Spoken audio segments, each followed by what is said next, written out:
அதே மாதிரி சில பேருக்கு தலைநடுக்கம் கொஞ்சம் வரும், ஒரு 50-55 வயசுக்கு மேலே. அந்த மாதிரி வரவங்களுக்கும் ஐயோ நம்மளுக்கு இந்த மாதிரி தலை லேசாக ஆடுதே, இது பார்க்கின்சன்ஸாக இருக்குமோ. சாம்பார் சாதம் ரசம் சாதம் சாப்பிடும் போதெல்லாம் நெய் போட்டுக்கலாம். நீங்கள் ஒரு ரசம் தாளிக்கிறது நெய்யில் தாளிச்சிக்கலாம், சாம்பார் தாளிக்கிறது நெய்யில் தாளிச்சிக்கலாம். இந்த மாதிரி எண்ணெய் எங்கெல்லாம் பயன்படுத்துறீங்களோ அங்கெல்லாம் ஓரளவுக்கு நெய்யை நீங்கள் காம்பன்சேட் பண்ணி எடுத்துன்னு வரலாம். இது ஒன்று. ரெண்டாவது நல்ல பெரிய பூண்டு, பெரிய பெரிய பல்லாக ஒரு 4 பல் எடுத்துங்க. ஒரு இதில் வச்சு, ஒரு உரலை வச்சு ஒரு நல்லா நசுக்கிடுங்க.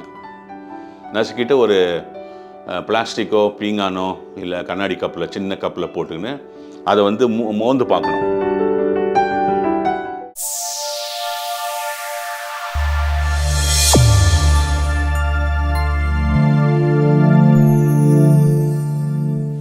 அனைவருக்கும் வணக்கம். நான் உங்கள் CKN. இன்று நாம் பார்க்க போவது இந்த நரம்பு சம்பந்தமான பார்க்கின்சன்ஸ் என்று அழைக்கக்கூடிய அந்த வியாதி. இது ஒரு நோய். இதற்கு தமிழில் நடுக்குவாதம் என்று பெயரிட்டிருக்கிறார்கள். கிட்டத்தட்ட 1817 வருஷம் இங்கிலாந்தில் ஒரு மருத்துவர் இதை பற்றிய ஒரு விரிவான கட்டுரையை எழுதி வெளியிட்டார். இதை நாம் இந்த மாதிரி சிம்டம்ஸ் என்று அழைக்கக்கூடிய இந்த நடுக்கம், இந்த இறுக்கம், இதிலெல்லாம் அவதி உறுபவர்கள் இதை ஒரு மருத்துவ காண்டத்தில் ஒரு நோயாக நாம் அதை அறிவிக்க வேண்டும் என்று இந்த நோயை பற்றிய விரிவான ஒரு கட்டுரையை 1817 ஆண்டு வெளியிட்டார். அப்பொழுதெல்லாம் இந்த ஜேர்னல்ஸ் என்று அழைக்கக்கூடியதெல்லாம் ரொம்ப கிடையாது. இந்த கட்டுரை வெளிவந்த பிறகு இதை மருத்துவ உலகம், மேற்கத்திய நவீன விஞ்ஞான மருத்துவ உலகம் ஏற்றுக்கொண்டதினால் இந்த வியாதிக்கு இந்த பார்க்கின்சன்ஸ் என்று பெயர் வந்தது. ஏனென்றால் இந்த கட்டுரையை எழுதிய மருத்துவரின் பெயர் ஜேம்ஸ் பார்க்கின்சன். அதனால் அவருடைய பெயரையே இதற்கு, இந்த நோய்க்கு சூட்டி பார்க்கின்சன்ஸ் என்று இதற்கு அன்னிலிருந்து இது அழைக்கப்பட்டது. கிட்டத்தட்ட இப்பொழுது 200 ஆண்டுகளுக்கு மேல் ஆகிவிட்டது. இதற்கு இன்று வரை நம்மிடத்திலே தீர்வு இல்லை. ஒரு சில மருந்துகள் இருக்கின்றன. இப்பொழுது சமீபத்தில் ஒரு சில அறுவை சிகிச்சையும் இதற்கு வழங்கப்படுகிறது. ரொம்ப கிரானிக்காக போயிடுச்சுன்னா ஒரு சில அறுவை சிகிச்சை முறைகள் இருக்கிறது. அதை பற்றி விரிவாக நாம் பார்க்க போவதில்லை.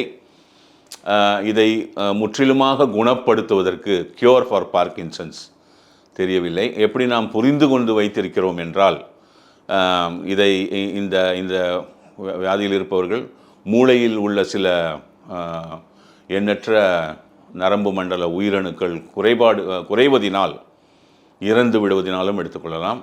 இந்த டோபோமின் என்று அழைக்கக்கூடிய அந்த மூளை தயாரிக்கும் அந்த வேதிப்பொருள் குறைவதினால் இது ஏற்படுகிறது. இது ஒரு சென்ட்ரல் நர்வஸ் சிஸ்டத்தை சம்பந்தப்பட்டது.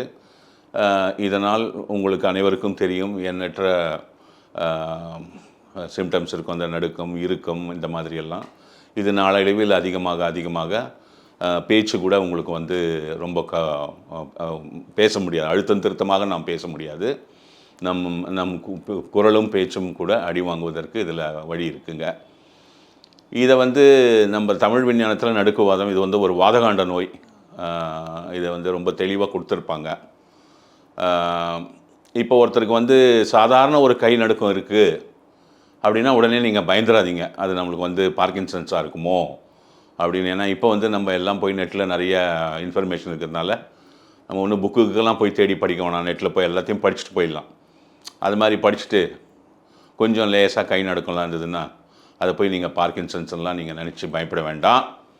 அதே மாதிரி சில பேருக்கு தலைநடுக்கம் கொஞ்சம் வரும், ஒரு 50-55 வயசுக்கு மேலே. அந்த மாதிரி வரவங்களுக்கும் ஐயோ நம்மளுக்கு இந்த மாதிரி தலை லேசாக ஆடுதே, இது பார்க்கின்சன்ஸாக இருக்குமோ அப்படின்லாம் நீங்கள் ஒன்றும் இருக்கணும். இந்த பார்க்கின்சன்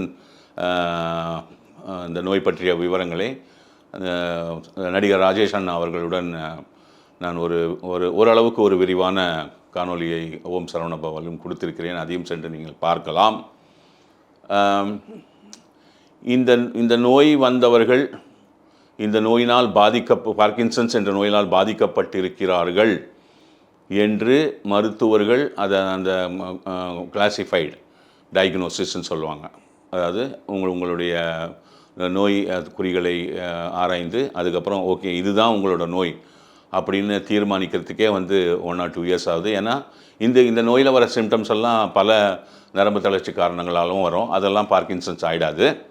அதனால் பார்க்கின்சன்ஸ்னு ஒருத்தரை டிக்ளேர் பண்ணுறது வந்து அவ்வளோ ஈஸி கிடையாது. கொஞ்சம் நாள் எடுத்துக்கிறாங்க. ஏன்னா தவறாக பண்ணிட போகிறோம் அப்படின்றதுக்கு அதுக்கு நிறைய காரணங்களும் இருக்குது. அது சரியான முறை தான். ஒரு 1 or 2 இயர்ஸுக்கு அப்புறமா இந்த மாதிரி ஒரு சில சிம்டம்ஸ் எல்லாம் பர்சிஸ்டண்ட்டாக இருக்குது அப்படின்னா அதுக்கப்புறம் தான் ஒரு மருத்துவர் வந்து இது வந்து நியூராலஜி கீழே வரும். அதுக்கப்புறம் தான் உங்களை மருத்துவர் வந்து பார்க்கின்சன்ஸ்னு டிக்ளேர் பண்ணுவார். அப்போ இவங்க அந்த டோபோமின் குறைபாடுக்கு அந்த வெளியிலேருந்து சப்ளிமெண்ட் வச்சுருக்காங்க. அதை கொடுத்துட்டே இருப்பாங்க. அது ரொம்ப நாள் கொடுக்க நம்மளுக்கு ரெசிஸ்டன்ஸ் ஆகி அது நம்மளுக்கு ஒன்றும் ஒரு காலகட்டத்திற்கு பிறகு சரியாக வேலை செய்வதில்லை. அதுக்கு நம்ம வந்து எந்த காரணத்தை கொண்டும் மருத்துவத்தை நம்ம குறை கூற முடியாது. இந்த பார்க்கின்சன்ஸ் நோயினால் அவதி உறுபவர்களுக்கு ஸ்டாட்டிஸ்டிக்ஸ்லாம் இருக்குது. ஒவ்வொரு நாட்டிலையும் எவ்வளோ பேர் அவதி விடுறாங்கன்னு. இந்தியாவில் அந்த அளவுக்கு ஸ்டாட்டிஸ்டிக்ஸ் நம்மக்கிட்ட இல்லை. parkinsons.org அப்படின்னு ஒரு வெப்சைட்டும் இருக்குது. அதில் போனீங்கன்னா இந்த நோயை பற்றிய எண்ணற்ற விவரங்களை நீங்கள் படித்து தெரிந்து கொள்ளலாம். ஆனால் தயவுசெய்து நீங்கள் வந்து அதை போய் படிச்சுட்டு ஐயோ நம்மளுக்கும் ஒரு 50-55 வயசுக்கு மேலே இது வருமோ அந்த மாதிரிலாம் பயப்படாதீங்க. பயப்பட வேண்டிய அவசியம் இல்லை. உங்களுடைய நரம்பு மண்டலத்தை நீங்கள் சீராக வைத்துக்கொள்ள வேண்டும் என்றால் அதுக்கு நான் உங்களுக்கு சில இந்த உணவு சம்பந்தப்பட்ட ஒரு சில விவரங்களை நான் உங்களுக்கு வழங்குகிறேன். நரம்பு மண்டலத்திற்கு மிகவும் தேவைப்படக்கூடியது ஒரு சில கொழுப்பு சத்துக்கள், ஃபேட் காம்பனன்ட்ஸ். அது வந்து உங்களுக்கு கவுகி நம்ம பசு பாலிலிருந்து தயாரிக்கக்கூடிய நெய்யில் இருக்குங்க. அது வந்து நீங்கள் நெய் நிறைய நீங்கள் சேர்த்துக்கலாம் உணவில். நீங்கள் வந்து நம்ம நெய்யெலாம் நிறைய சாப்பிட்டா வெயிட் போட்டுருவோமோ அப்படிலாம் நினைக்காதீங்க. நெய்யும் சர்க்கரை, நெய், வெல்லம் இதெல்லாம் சேர்த்து சாப்பிடும்போது தான் நம்ம ரொம்ப வெயிட் போடுவோம். ஏன்னா அதெல்லாம் ஸ்வீட்ஸில் வந்துடும். உங்களுக்கு நெய்யில் வந்து நீங்கள் சாப்பாட்டில் பயன்படுத்திக்கிறது.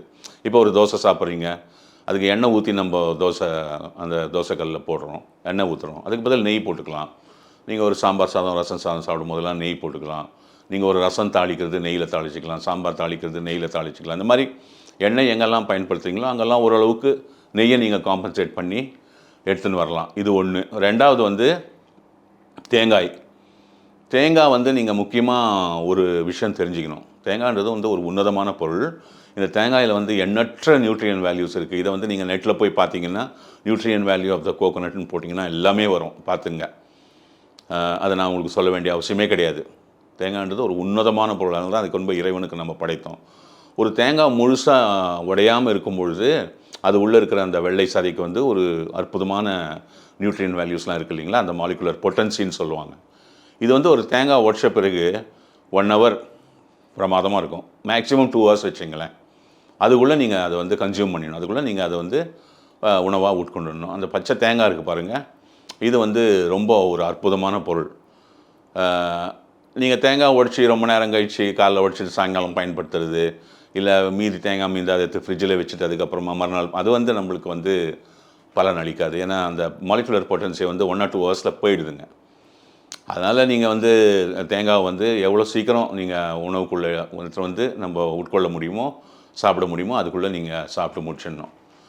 இப்போ பார்க்கின்சன்ஸில் இருக்கிறவங்களுக்கு நம்ம எண்ணிலேருந்து சாதாரண சில முறைகள்லாம் இருக்குது. அதெல்லாம் நான் இப்போ உங்களுக்கு சொல்லித்தரேன். அந்த ஓம் சரவணபாவில் பேசும்போது கொத்தவரங்காயை பற்றி பேசினேன். அது நடுவில் மிஸ்டேக்காக கோவக்கான்னு சொல்லிட்டேன். அந்த தவறுக்கு மன்னிக்கணும். கொத்தவரங்காய், கிளஸ்டர் பீன்ஸ்ன்னு சொல்கிறோம் இல்லையா, இது வந்து நரம்பு மண்டலத்திற்கு மிக மிக தேவைப்படக்கூடிய அந்த ஒரு உணவாக அமைகிறது. இந்த கொத்தவரங்காவை நீங்கள் எப்படி பயன்படுத்தணும்னு சொல்லணும். பார்க்கின்சன்ஸ் உங்களுக்கு வந்துருச்சுன்னா நீங்கள் என்ன பண்ணுங்கள், நெய் நிறைய பயன்படுத்துங்க. 1. 2வது இந்த தேங்காய் இருக்குது பாருங்கள், இதை சின்ன தேங்காயாக வாங்கிக்கோங்க. டெய்லி காலைல ஒரு தேங்காய் உடச்சி ஒரு பாதி தேங்காவை திருகிடுங்க பூவாக. உடனே பண்ணிவிடுங்க. ஒரு 1/2 மணி நேரத்தில் எல்லாம் பண்ணி சாப்பிட்டு முடிச்சிடுங்க.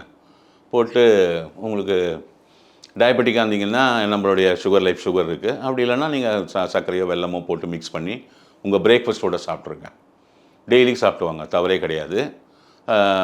இது 1. கொத்தவரங்காய் இது எப்படி யூஸ் பண்ணணுன்னா, ஒரு 5 கொத்தவரங்காய் எடுத்து காலை மாலை தேங்காய் வந்து நீங்கள் தினந்தோறும் பிரேக் இல்லாமல் சாப்பிட்டு வரலாம். கொத்தவரங்காய் வந்து 21 நாள் நான் சொல்கிற எக்ஸசைஸை பண்ணிங்கன்னா ஒரு 5 நாள் பிரேக் விட்டு திருப்பி 21 நாள் பண்ணுங்கள். பாடியை மெமரைஸ் பண்ண விடாதீங்க.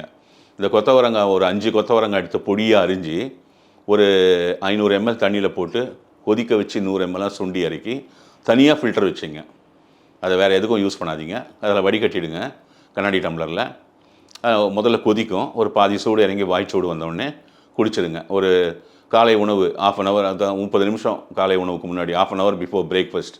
அதே மாதிரி 1/2 hour பிஃபோர் டின்னர் ஃப்ரெஷ்ஷாக பண்ணி நீங்கள் குடிங்க. டெய்லி கொத்தவரங்காய் ஃப்ரெஷ்ஷாக வாங்குங்க, டேபிள் மேலே வைங்க, ஃப்ரிட்ஜில் வைக்காதீங்க.